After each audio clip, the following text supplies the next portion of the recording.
Hi friends, എല്ലാവർക്കും പുതിയൊരു daily current affairs വീഡിയോയിലേക്ക് സ്വാഗതം. 2025 മാർച്ച് 1-2-3 പ്രധാന current affairs.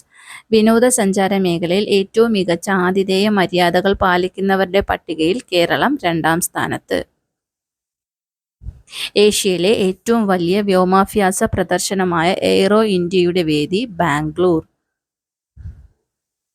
2025 Mathrubhumi book of the year പുരസ്കാരം ലഭിച്ചത് സന്ധ്യ മേരി. ഫ്രാൻസിലെ ആദ്യ ഇന്ത്യൻ കോൺസുലേറ്റിന്റെ ഉദ്ഘാടനം ചെയ്തത് നരേന്ദ്രമോദി. കേന്ദ്ര കായിക മന്ത്രാലയം രൂപീകരിച്ച സ്പോർട്സ് എക്സ്പെർട്ട് അഡ്വൈസറി കമ്മിറ്റിയിൽ അംഗമായ മലയാളി ഷൈനി വിൽസൺ. ഇന്ത്യ തദ്ദേശീയമായി വികസിപ്പിച്ച multi barrel Pinaka rocket launcher system വാങ്ങുന്ന രാജ്യം ഫ്രാൻസ്. പ്രഥമ ബിംസ്റ്റെക് യൂത്ത് ഉച്ചകോടിയുടെ വേദി Gandhinagar.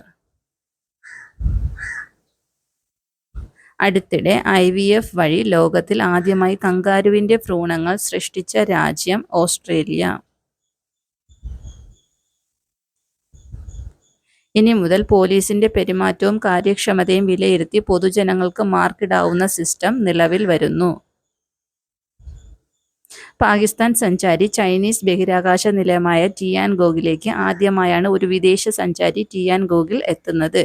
Indian Oil Corporation planning and business development director ആയി നിയമിതനായത് Suman Kumar. Securities and exchange board of India സെബിയുടെ പുതിയ ചെയർമാനായി നിയമിതനായത് തുഹിൻ കാന്ത പാണ്ഡെ.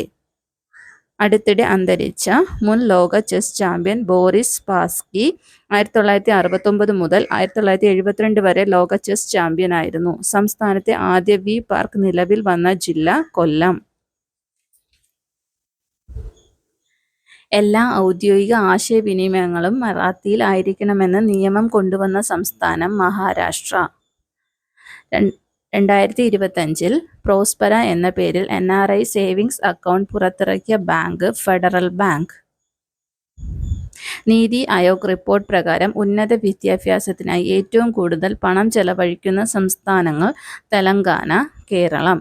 ഇതുപോലുള്ള ഡെയിലി കറണ്ട് അഫയേഴ്സ് വീഡിയോകൾക്കായി ചാനൽ സബ്സ്ക്രൈബ് ചെയ്യുക. Please like, share and comment. Thank U.